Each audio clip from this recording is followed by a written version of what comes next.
Buonasera e ben ritrovati con una nuova edizione del TG Flash di New Sicilia.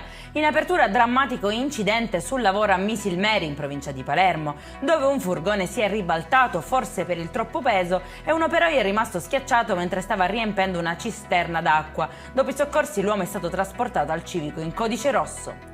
Si torna sempre dove si è stati bene, il detto calza a pennello per un uomo di 34 anni che è entrato in casa dell'ex e ha portato via oggetti e denaro. Sorpreso dalla donna e dalla suocera le ha colpite entrambe e poi è scappato via. I poliziotti però l'hanno rintracciato e hanno recuperato il bottino.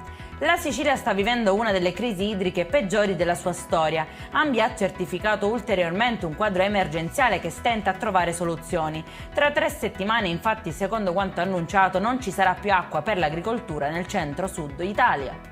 E a tal proposito i cambiamenti climatici e la mancanza di pioggia hanno accelerato la maturazione dell'uva. Soprattutto in Sicilia la vendemmia è già partita con 10-15 giorni di anticipo, mai era stata così precoce. È in chiusura il meteo, non c'è tregua nella regione, domani ancora caldo sfiancante e preallerta per il rischio incendi su tutta l'isola. Le piogge restano solo un ricordo lontano. Per questa edizione è tutto, prossimo appuntamento domani alle 13:30. Buona serata.